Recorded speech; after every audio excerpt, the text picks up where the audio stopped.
फक्त 1.5 दिवस शाळेमध्ये गेले होते, 1.5 दिवस शाळेमध्ये गेले होते, परंतु ज्यांच्या लोककलेने भारताच्या मातीचा सुगंध साता समुद्रा पार दरवळला ते लोकशाहीर अण्णाभाऊ साठे.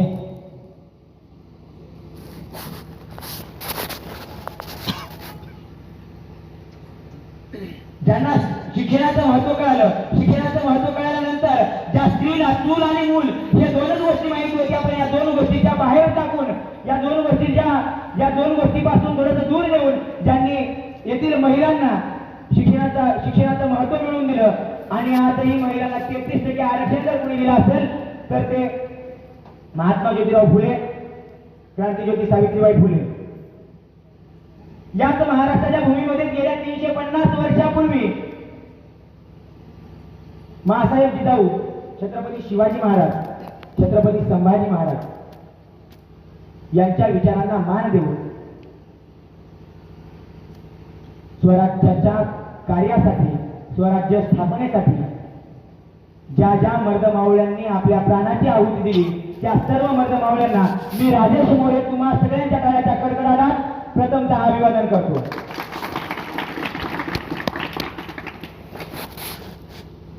खरं तर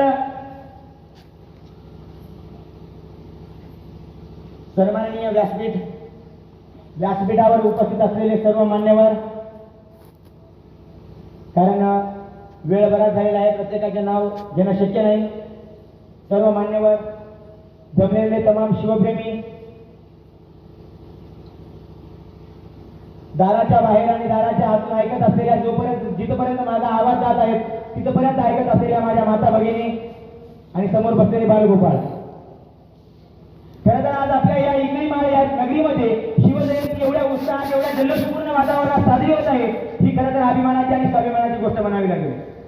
कारण ज्या महापुरुषानं 350 वर्षापूर्वी आपल्या तलवारीच्या बळावर, फक्त तलवारीच्या बळावरच नव्हे तर आपल्या बुद्धीच्या आणि आपल्या चाणक्यतेच्या बळावर ज्यांनी स्वराज्य निर्माण केलं.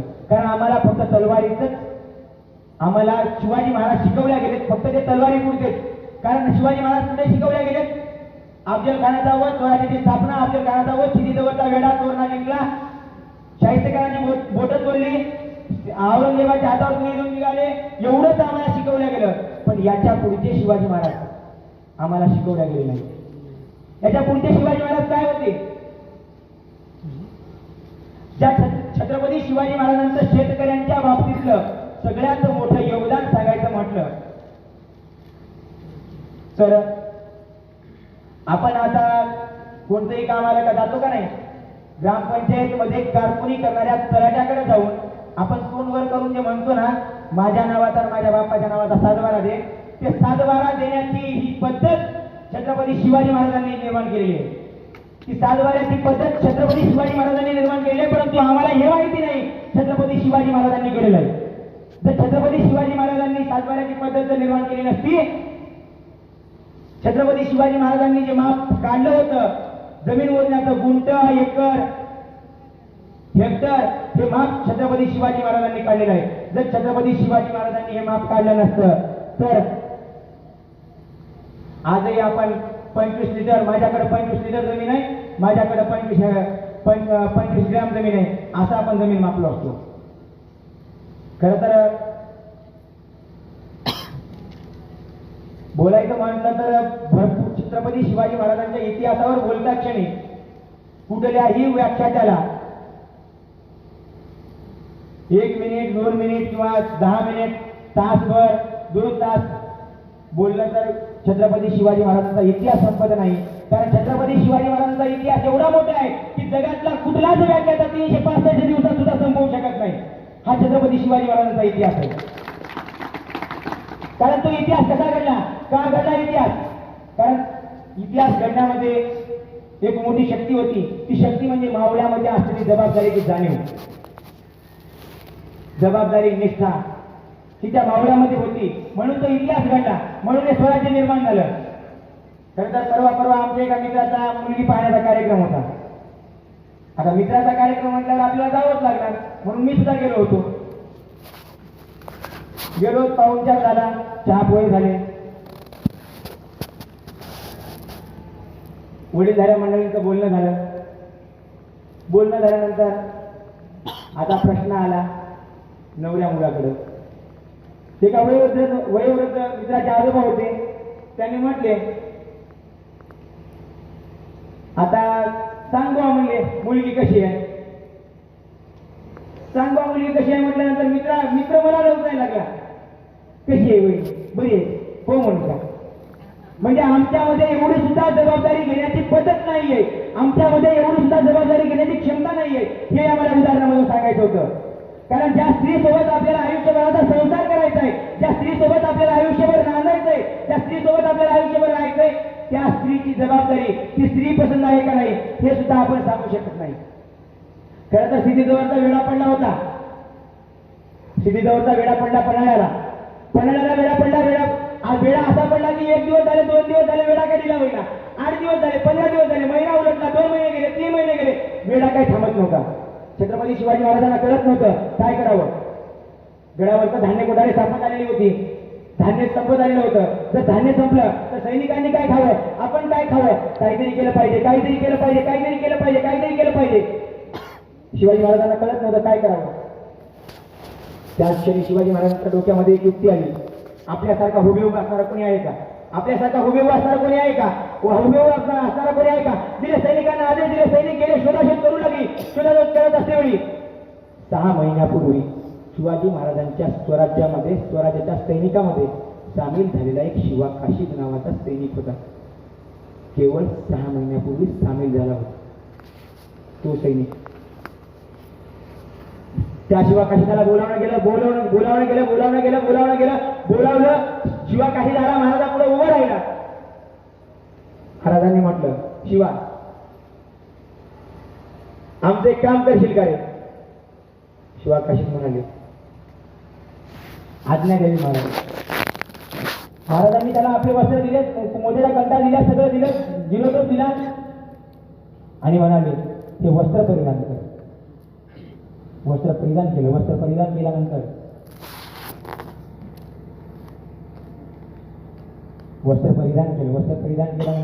शिवा काशीद महाराजांना विचारते झाले, महाराज मी कसा दिसतो. महाराज त्या क्षणामध्ये उत्तर देणार तेवढ्यात बाजी काका येताना दिसल्यामुळं महाराज थोडंसं मागे सरसावल्यानंतर बाजी काका आल्यानंतर शिवा काशीद शिवाजी महाराजांचे कपडे घातलेले होते त्या शिवा काशीदांना बाजी काकांनी पहिल्यांदा मुद्रा केला. मग त्या क्षणामध्ये शिवाजी महाराज जे लपले होते ते शिवाजी महाराज थोडंसं समोर आले. तेव्हा बाजी काका आतंबित झाले. खरा शिवाजी म्हणावं कोणाला खरा शिवाजी महाराजांना संदेश द्यायचा होता, तो संदेश दिला. बाजी काका गेल्यानंतर परत शिवा काशीदाने महाराजांना प्रश्न केला, महाराज मी कसा दिसतोय. महाराज म्हणाले, हा हुबेहूब आमच्यासारखा दिसतोय. महासाहेब जाऊन पुढे जर दोघांना उभं केला तर कळायचं नाही महासाहेबांना की नेमका खरा शिवाजी कोण आहे. मग त्या क्षणी शिवा काशीदाने म्हटलं, महाराज त्या स्थितीला सुद्धा कळणार नाही का. महाराज शब्द झाले एवढ्यासाठी की ज्या शिवाला माहिती नव्हतं की आपण या शिवाला काहीच मोठं नव्हतो तर कसा शिवाजी झाला. महाराज शब्द झाले. शिवा काशीदाला म्हणाले, शिवा तुला कसं कळालं रे, आम्ही तुला स्थितीकडे पाठवणार आहे, कसं कळालं.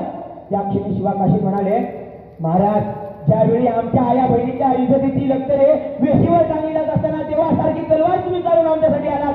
त्या क्षणी तुमच्या डोळ्यात बघून आम्हाला कळणार नाही का तुमच्या मनात काय चाललंय. महाराजांना कळेना गेलं काय बोलावं कळेना गेलं, काय बोलावं कळेना गेलं. महाराज म्हणाले, त्या शिवा काशीदाला सुद्धा माहिती होतं की तिथे गेल्यानंतर आपलं मरण येणार आहे. तिथे जाणं सोपं नव्हतं. त्या ठिकाणी आपल्याला देह त्यागावा लागणार आहे. शिवा काशीदाला सुद्धा माहिती होतं. शिवा काशीद महाराजांना म्हणाले, महाराज त्या स्थितीजवळच्या वेळातून जर तुम्हाला बाहेर पडायचं असेल तर मी शिवाजी म्हणून स्थितीजवळाकडे जाणार म्हणजे जाणार. त्या क्षणी शिवाजी महाराजांचा आणि शिवा काशीदाचं बोलणं झालं. निवेदन ठरल्या निवेदनाप्रमाणे पन्हाळगडावरून अमावस्येच्या रात्री घनदाट अंधारामध्ये रिमझिम पाऊस चालू असते वेळी, आपल्याकडे जशी झड लागते ना तसा पाऊस चालू असते वेळी गडावरून 2 पालख्या बाहेरून पडल्या. एक पडली समोरच्या दारानं, मुख्य दरवाजानं. शिवा काशीदाची म्हणजे खोटा शिवाजी बनलेल्या शिवाजी महाराजांची, आणि दुसरी पडली गडाच्या पाठीमागून जे खरे शिवाजी महाराज होते. शिवाजी महाराज चालले, पालखीतनं चालले होते. चालत असते वेळी शिवाजी महाराजांना पण माहिती होतं की सिद्धीजवळचं सैन्य येणार. महाराज न थांबता न काही करता महाराजांसोबत फक्त 500 मावळे होते. सिद्धीजवळला आदिलशहानं दिलेलं सैन्य हे लाखोंचं होतं आणि महाराजांकडून फक्त 500 मावळे चालले होते. 500 मावळे चालत होते. इकडे शिवाकाशी सिद्धीजवळच्या शामियानाकडे जात होते. महाराज शिवाकाशी शामियानामध्ये पोहोचले. ज्यावेळी शिवाकाशी शामियानामध्ये पालखीतून उतरून शामियानात जात होते त्यावेळी शिवाकाशीला पडत होत्या 2 संशयित नजरा. त्या 2 संशयित नजरा होत्या अफजल खानाचा मुलगा फाजल खान. अफजल खानाच्या मृत्यूचा बदला घेण्यासाठी शिवाजी महाराजांना मारण्यासाठी आलेला हा फाजल खान. त्या फाजल खानाच्या 2 संशयित नजरा शिवाकाशीलावर पडत होत्या. शिवाकाशीलावर या संशयित नजरा पडत असतेवेळी शिवाकाशीत समोर झाले. सिद्धीजवळाकडे गेले. सिद्धीजवळांना रीती रिवाजाप्रमाणे नमस्कार केला. सिद्धीजवळांना म्हटलं, आओ शिवाजी, गळे मिळ जाओ. सिद्धीजवळच्या गळे मिळाले. गळाभेट झाली. गळाभेट झाल्यानंतर शिवाजी, सिद्धीजवळाने प्रश्न केला, शिवाजी क्या तुम सचमुच अपने सारे किले आदिल शाह में को बहाल करके आदिल शाह में सरदार किलोगे? शिवाकाशीदांनी मान हलवली. शिवाकाशी काहीच बोलले नाही. मान हलवली, काहीच बोलले नाही. त्याच क्षणी फाजल खान जो बाहेर थांबलेला होता, तो फाजल खान हात आला आणि सिद्धीजवळला म्हणाला, ये शिवाजी नहीं हो सकता. सिद्धीजवळ म्हणाला, पीकर आए हो क्या? ये क्या है? सामने खड़ा हो तुम, शिवाजी नहीं हो सकता? क्या बक रहे हो तुम? फाजल खान म्हणाला, मी पाहिले शिवाजीला, मैंने देखा है शिवाजी को.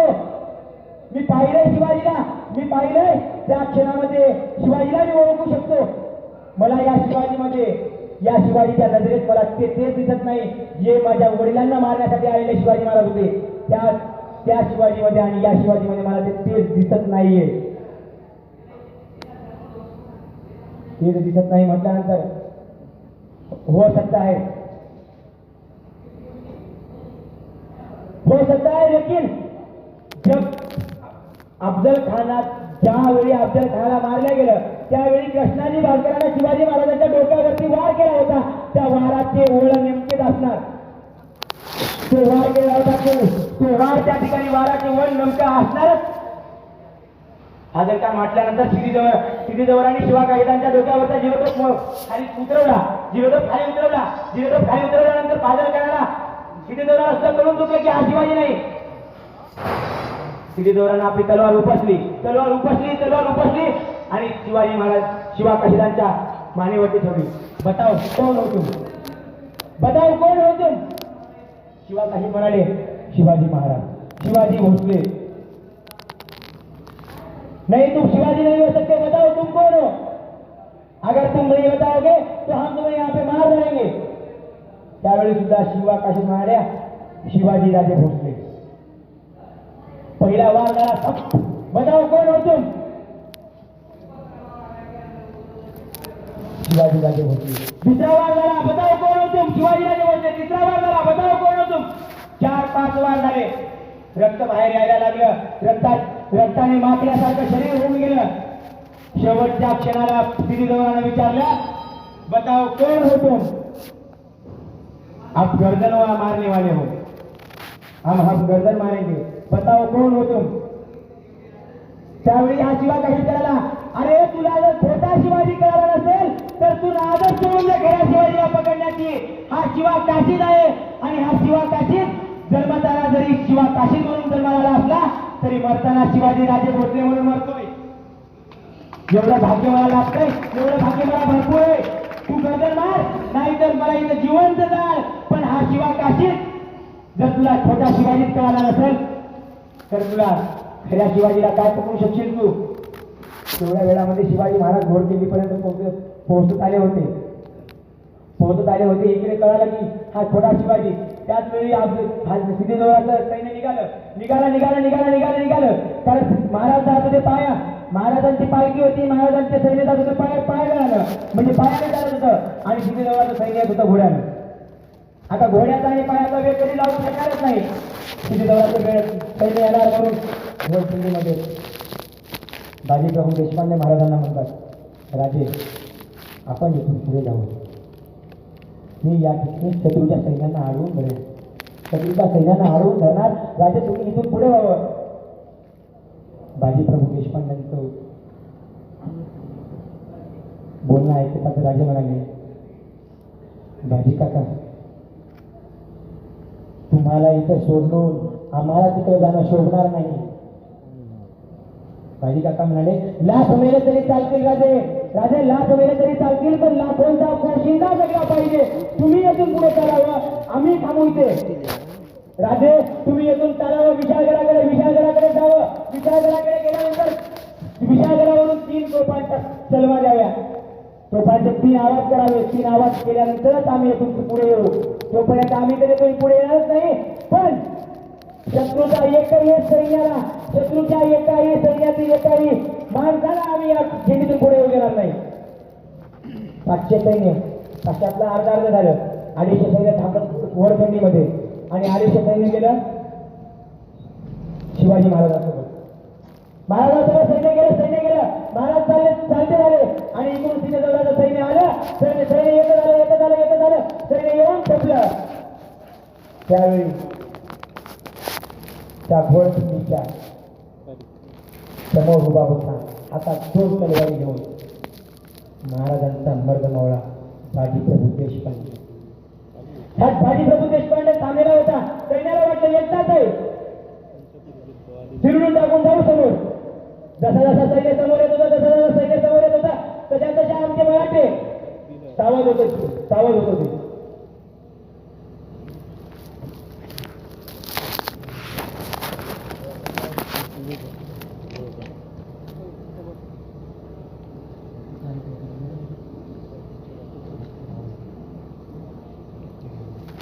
जसा सैन्य समोर येत होता तसं मराठे सावध झाले मराठे.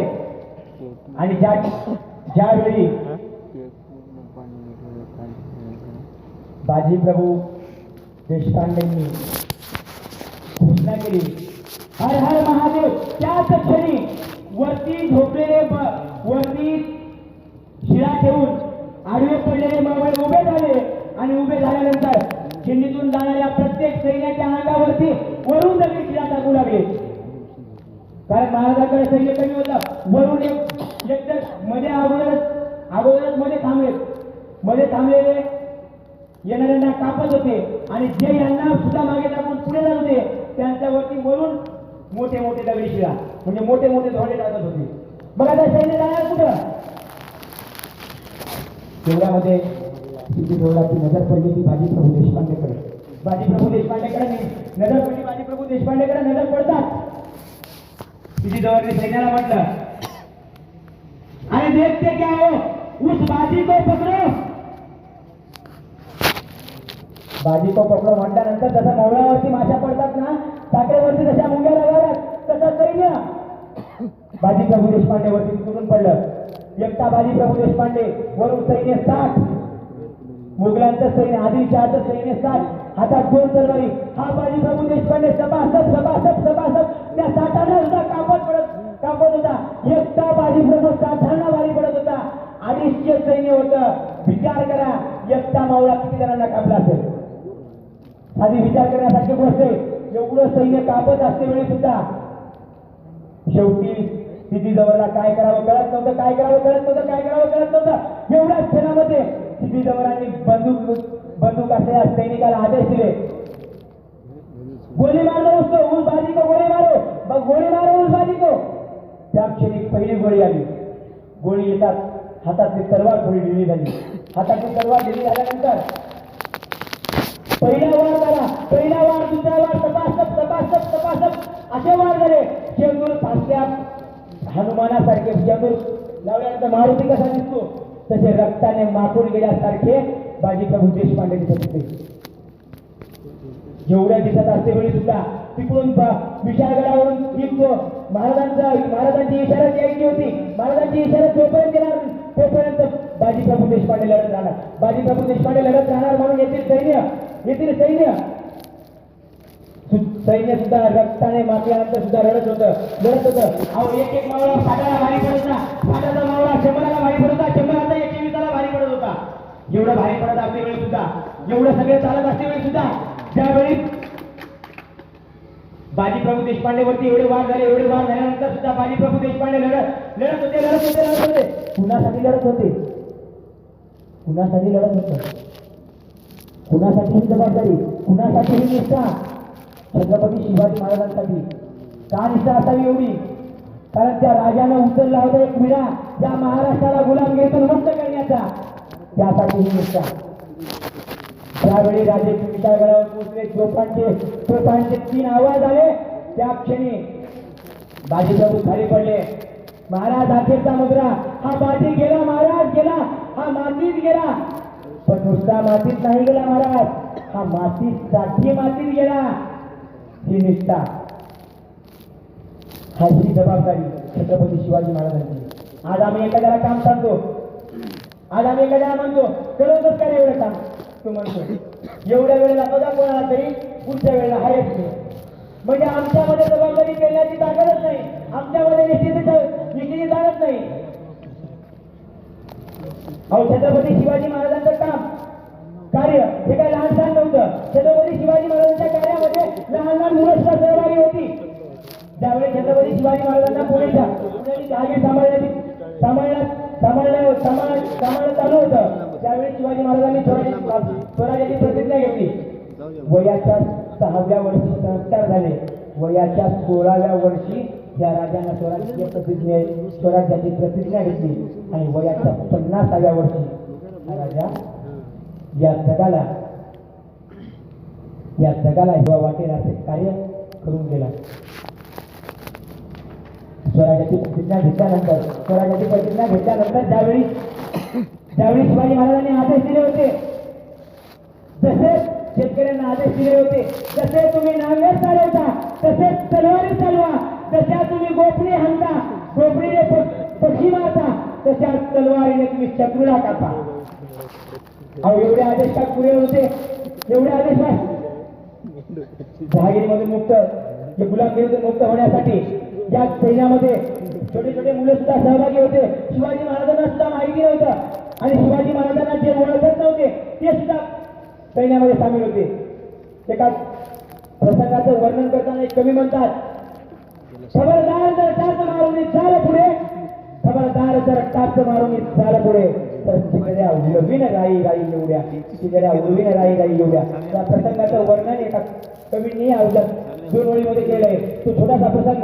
एक शिवाजी महाराज वेषांतर करून आपल्या जहागिरीतून फेरफटका मारण्यासाठी गेले होते. शिवाजी महाराज जात असतेवेळी त्यांच्यासोबत काही सैनिक होते. घोड्यावर जात असतेवेळी एका शेतातून शिवाजी महाराज जात असतेवेळी शेतामध्ये एक लहान मुलगा आला. लहान मुलगा उभा टाकून म्हणतो, कोण आहात तुम्ही? त्यातला एक सैनिक म्हणाला, आम्हाला जाऊ दे, म्हणजे आम्ही तुला इथं जिवंत मारू. आता कसा जिवंत मारू लागतो आम्हाला? आमच्यावरती शिवाजी महाराजांचा हात आहे आणि आम्ही शिवाजी महाराजांचे सैनिक आहोत. आम्ही सुद्धा तुला इथंच कापू. कोण आहेस तू? त्याला सुद्धा माहिती नव्हतं की या ठिकाणी छत्रपती शिवाजी महाराजच आहेत. त्या मुलाला सुद्धा माहिती नव्हतं. हा मुलगा सुद्धा या सैन्यामध्ये सामील झालेला होता. या मुलाला सुद्धा माहिती नव्हतं शिवाजी महाराज कोण आहेत. या 10 वर्षाच्या मुलाला सुद्धा वाटत होतं हा राजा आपल्यासाठी काहीतरी करत आहे, हा राजा आपल्यासाठी काहीतरी करत आहे. म्हणून येथील सैन्य सुद्धा गोळा झालं. शिवाजी महाराजांनी स्वराज्याची स्थापना केली. ती फक्त एकट्यापासून सुरुवात केली होती. शिवाजी महाराजांकडे काय कुठलं सैन्य नव्हतं. शिवाजी महाराजांनी एकट्यापासून सुरुवात केली होती. पण आम्ही एकट्यापासून तरी सुरुवात करतच नाही. आम्ही विचार करतो एकदा बदलायचंय, पण आम्ही विचार एकट्यापासून करत नाही. एक व्यक्ती निघाला जर बदलण्यासाठी बदलायचं होतं, तर बदलण्यासाठी त्या देशात गेला संपूर्ण विश्वाचा फेरफटका मारून आला, फेरफटका मारून आला, फेरफटका मारून आला. या राष्ट्रपतीला भेटला, त्या देशाच्या पंतप्रधानाला भेटला, त्या देशाच्या अध्यक्षाला भेटला, सगळ्यांना भेटला.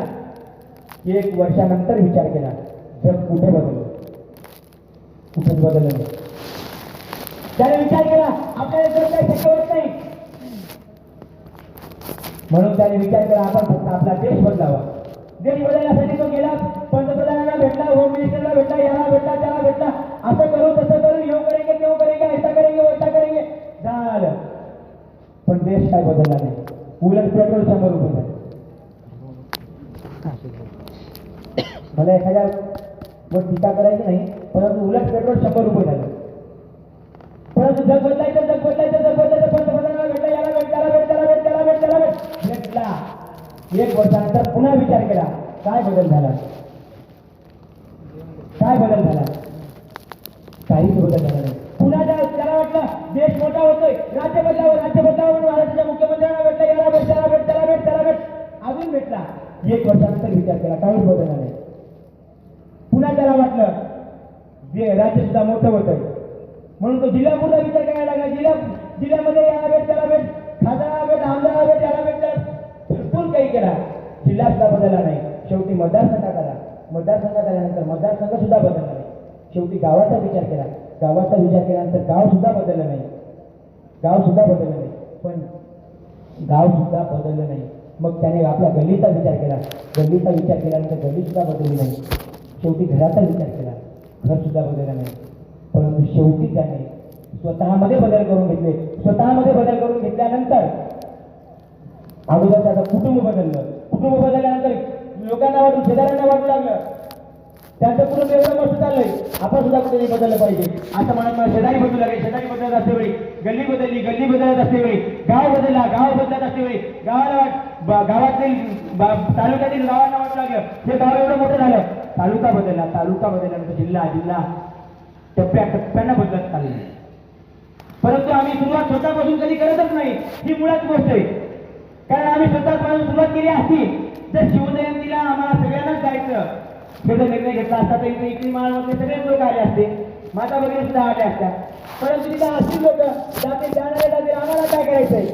परंतु येथील ज्यांचं लग्न झालेलं नाही, म्हणजे ज्यांचं भाजलं नाही, त्यांना एक विनंती, आपण आपल्या आईला आणि आपल्या ताईला घेऊन यायचं आणि ज्यांचं भाजलंय त्यांनी आपल्या साथीदाराला घेऊन यायचं, आपल्या जोडीदाराला घेऊन यायचं. म्हणजे खऱ्या अर्थानं शिवाजी महाराजांचे विचार हे मनामनात गेले जातील. कारण शिवाजी महाराज जर घडवायचे असतील तर सर्वांना जिजाऊ घडल्या पाहिजेत. आणि जिजाऊला घडवायचं असेल तर येथील जिजाऊंना, येथील आताच्या जिजाऊंचे संस्कार माहिती पडले पाहिजेत. आणि जिजाऊंना जर संस्कार माहिती पडायचे असतील तर शिवाजी महाराजांचे विचार कुठेतरी आपल्या घरापर्यंत गेले पाहिजेत. एवढंच बोलतो. या ठिकाणी मला बोलवलं, आकाशवाणी कल्याणाने मला कालच कॉल केला होता. योगायोगानं तारीख रिकामी होती, मला बोलवलं. आज ऐकून घेतला, माझा यशोचित सत्कार केला, सन्मान केला, त्याबद्दल सर्वांचे आभार व्यक्त करतो. आणि येथील शिवजयंती महोत्सव समिती जी काही समिती आहे त्या समितीच्या प्रत्येक युवकांसाठी तुम्हा सगळ्यांच्या टाळ्यांच्या गडगडाटात मी प्रथमतः त्यांना सुद्धा आभार व्यक्त करतो. टाळ्या अशा वाजवा की माझ्या जगापर्यंत ऐकू गेल्या पाहिजे. कारण माझ्या गावातल्या लोकांना असं वाटलं पाहिजे की आमच्या गावातलं पोरगी करून वाचन करतो. मग टाळ्या अशा वाजवा की जगापर्यंत ऐकू गेल्या पाहिजे. एवढंच बोलतो. धन्यवाद. जय जय जय शिवराय.